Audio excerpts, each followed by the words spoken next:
She said goodbye to Guillermo and Graciela less than an hour ago and promised to be back soon.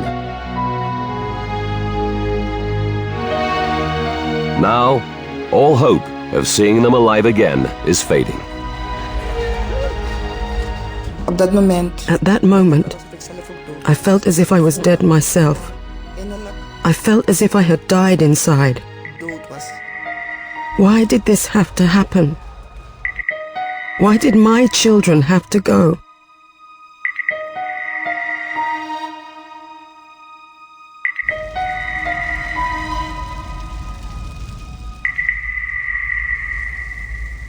News of the disaster spreads around the world. As many as 200 may be dead tonight after the worst air disaster ever in the Netherlands.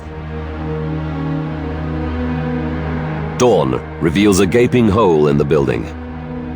The crash destroys 31 apartments on 11 floors.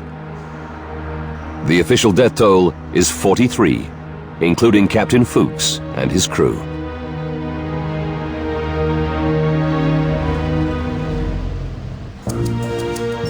The Netherlands Aviation Safety Board quickly mobilizes 8 investigators. Frans Earhart is a senior member of the team. He's a former fighter pilot with 20 years' experience as an air accident investigator. But now, he's facing his worst nightmare. You hope it'll never happen, but then it does happen. A large plane in the middle of a residential area with many victims. What triggered Holland's worst air disaster? And why did the 747 fly steadily for 8 minutes after the Mayday, only to nosedive without warning into a crowded apartment block? Now, by rewinding the events of that fateful day, and by going deep into the investigation, we can reveal what really happened to LL1862. Advanced computer simulation will take us where no camera can go, into the heart of the disaster zone. In that case, heading 360, 360 the heading. Earhart checks recordings from air traffic control at Schiphol. They reveal that co-pilot O'Hard reported losing power in both engines on the right wing. Number 3 and number 4 engine inoperative. Investigators know that 2 engines failing at the same time is almost unheard of. The team begins to suspect a more sinister reason for the loss of the Israeli jet. We thought from the beginning LL was possibly targeted by terrorists. The investigators fear that Flight 1862 was downed by a terrorist bomb or even a ground-to-air missile. And they have a second mystery to solve. If the Jumbo was hit by a missile, why did it stay airborne for a full 8 minutes Sync rate, full, before dropping out of the sky? Sync rate, full, up. To see if the terrorism theory stands up, investigators need to find the Jumbo's engines and its black boxes, which record technical flight data and cockpit conversations. But it's a daunting task. Even if they survived the crash and the 1100 degrees Celsius inferno, they now lie buried under a mountain of rubble. The plane had been broken into so many pieces during the crash that we didn't know where to start. Early the next morning, search teams start to sift through the mountain of wreckage. Investigators know they may face a long wait for clues. Then, an unexpected development.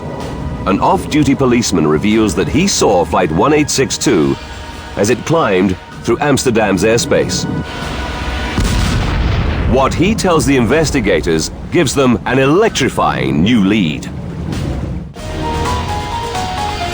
Investigators have no concrete leads to explain why LL1862 crashed into an apartment block in Amsterdam.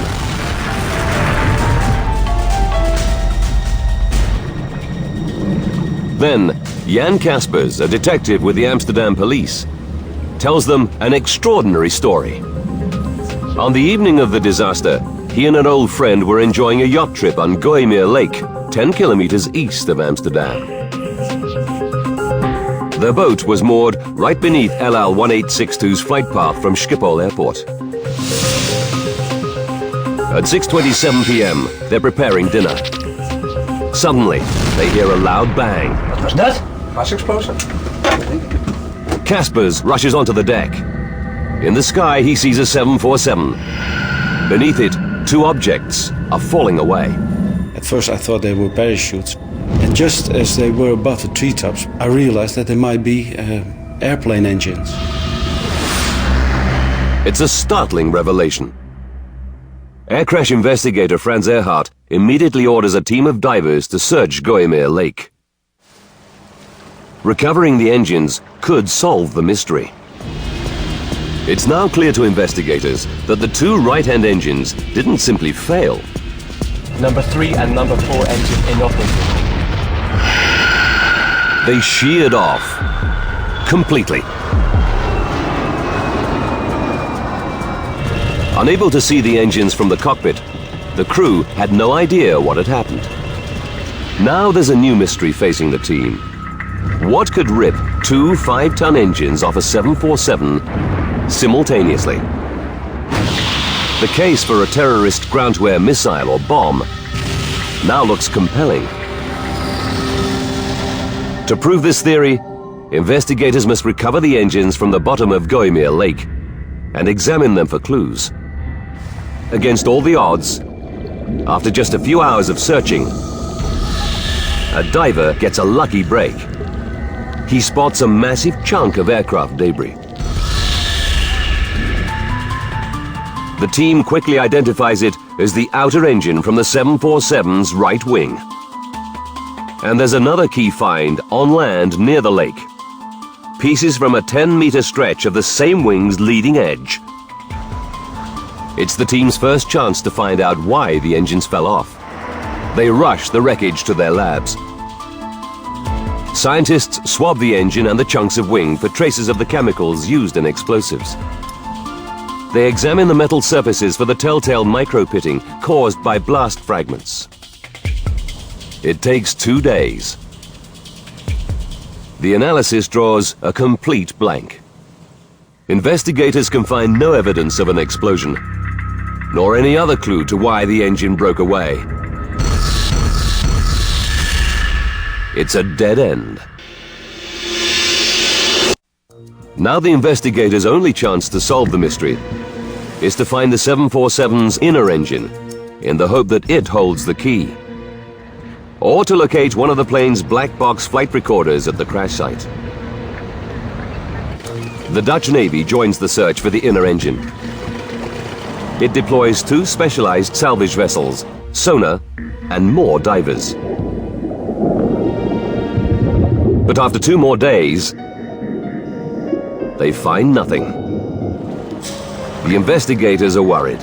With every passing hour, crucial evidence is slipping away. Het water zal echt corrosie. The water would start corroding the parts, and because of that, we were keen to find it as soon as possible. De motor terug te vinden. The news is equally bleak at the crash site. Search teams can find no trace of either of the 747's critical black boxes. To make things worse, there's another setback. Within 24 hours of the crash, the mayor of Amsterdam ordered diggers and bulldozers to clear the site. He's under huge public pressure to recover bodies as quickly as possible. Erhardt and his team are powerless. Their only option is to follow the debris to its new home, an Amsterdam garbage dump. It seems a hopeless task.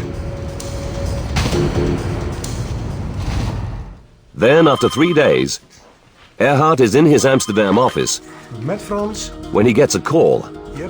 It's good news.